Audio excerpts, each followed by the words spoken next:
Hello, I'm Nilay Patel, a jewelry designer, author, and entrepreneur. I'm going to teach you a quick wire wrapping technique using beads from the new Jesse James Beads Goddesses collection, available for a limited time at Joann stores. The Goddesses collection features 12 brilliant palettes, each representing 12 ancient mythologies from all around the world. Each color palette tells an uplifting and inspiring story. I've chosen the Matka Ziema, Slavic goddess of earth, to work with today. So let's begin. I'm working with several materials here, including beads from the Goddesses collection featuring Matka Ziema. That's some of these beautiful, softer look, in my opinion, on folk art with these beautiful, delicate roses, and then you've got some of these great graphic beads in here. So I think this is an absolutely gorgeous blend and perfect for the fall season because it's in transition. There's some beautiful beads and components in the inspirations mix as well as the mini mix. So I can't wait to dive into these. But first we're going to need a few tools. The first tool I would recommend having is a pair of great round nose pliers that look like this.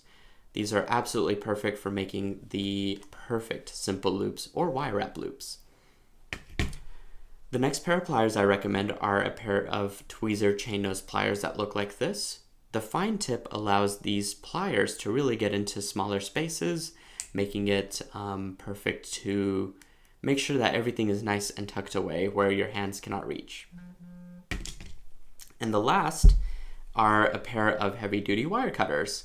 These are awesome. The blade is extremely thick, perfect for cutting hard wire. I don't recommend using these for stringing or thread type of materials, just because I don't think the cut would be as precise as it would be used for hardwire. So keeping that in mind, I would definitely keep these separate from that. I'm also using a pair of earring wires, which look like this. And for my beads, I think what I would love to use are these beautiful roses and even this little graphic bead up here, as well as some tassels from the mini mix. So let's get started. I'm just gonna go ahead and cut the strand. And let's separate out which pieces we want to use. I know I want to use that for sure. Set that aside. I love this. I can't wait to wire wrap it. And I think I'm going to use the same again on the other side. So let's see that and that. Perfect. Now I've got plenty of beads to work with. So I want to wire wrap those roses. And what I'm going to do is create a really unique component by just wire wrapping around and around and around the rose itself. So I'll get this really unusual wire texture around it, and then I can suspend any sort of beads and tassels that I want from it. So what you'll want to do is go ahead and cut yourself with about 2 feet of this 22 gauge wire. And I haven't explained my tools yet. Some of the tools that I'll be using are, let me go ahead and get this ready to cut and I'll show you.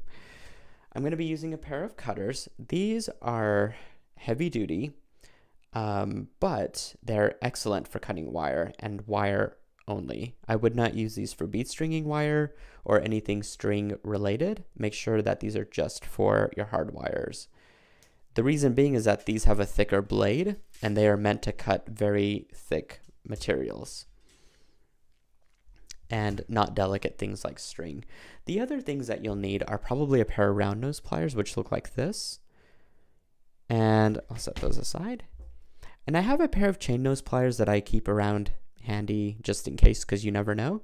These have a tweezer head here at the top, so they're perfect for really getting into small spaces and working with really thin pieces of wire. Okay, I'm going to pick up my component. I'm going to go ahead and string it through. What I want to do is get it about 6 inches in, and then I'm just going to give each side a very sharp bend. That way it's not going to move around on my wire. But now actually I can start to wrap it around the rose in a very free-form fashion. And this gives me a really cool look that I wasn't able to have on the strand, but now I've made it my own. And you can do this as many times or as few times as you desire.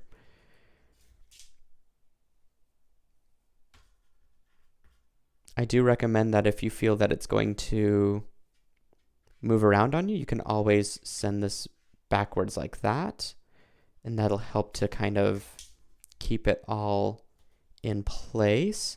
We'll go ahead and later address that in terms of getting it nice and secure. But I'm actually really liking the look of this.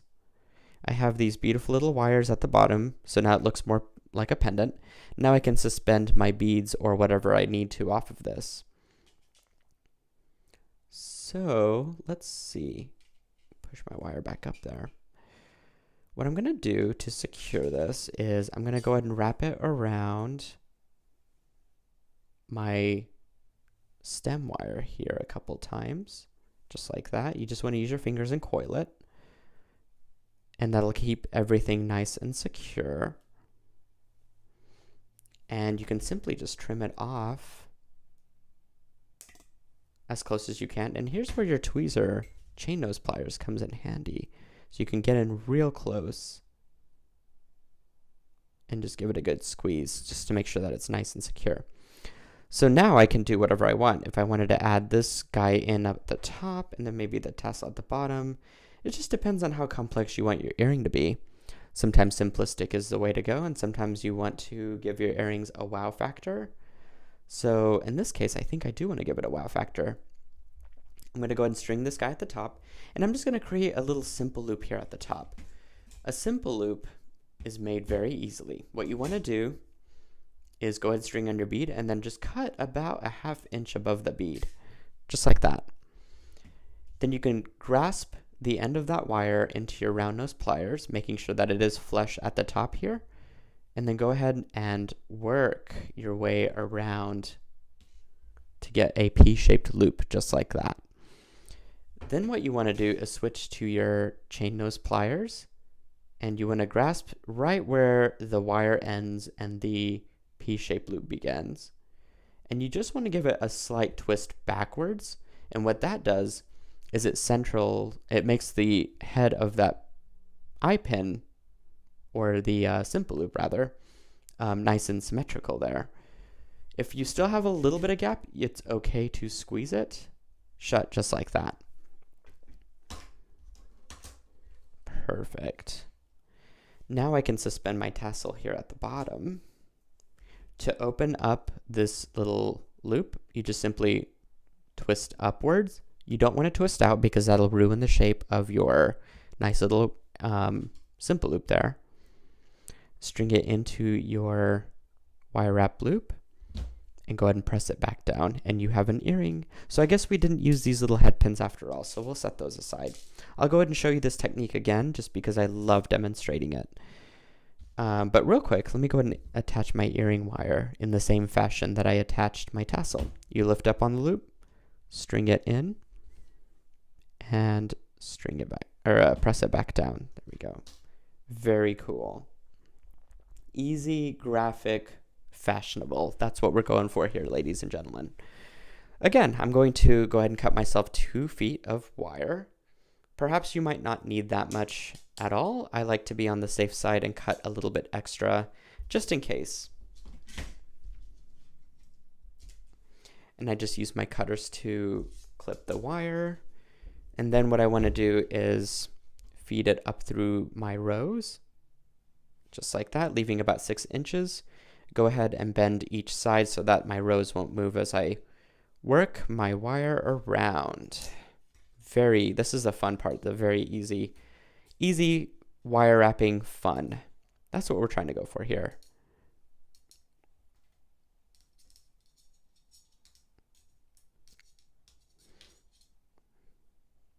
Very cool. Again, you can kind of just press things as they need to be pressed into place, and then work your way to the top there. This looks pretty good to me, so I'm going to go ahead and wrap it around the stem once again, just like that. Just a couple times. You don't need to do it too much. That looks good to me. that's what the back looks like. I'm going to go ahead and cut it with my wire cutters. Press in the end, so therefore whenever you wear these, it won't get caught up in your hair or anything. Just like that. Now I can string on my bead and make my simple loop. Again, I'm going to trim. One thing to consider is, oh, there we go. I guess these are different sides. One points up and one points down, but that's a good thing because I kind of like the mobility of that. Okay, so I'll clip the top part, leaving about a 1/2 inch of extra wire there. Grasp it into my round nose, making sure that there's no wire sticking out, and go ahead and form it all the way around to get a P-shaped loop, just like that. And then I'm going to grasp the part where the wire ends and the P-shaped loop begins and just twist backwards to make my loop nice and symmetrical, just like that. Perfect. That looks really good. So I'm going to now attach my little tassel here. Okay, there we go. Just like that, that's perfect. Again, opening up that loop up and down rather than side to side. So here, up, flip it up, go ahead and string it in and push it back down. And there we have a complete pair of earrings, wire wrapped to perfection. There we go. The perfect pair of earrings on the go. Statement piece, I'm telling ya. So I want to thank you so much for joining me in this fun and easy demo. And I hope that you are inspired and will create this design with a twist of your own. All right, until next time, see you later.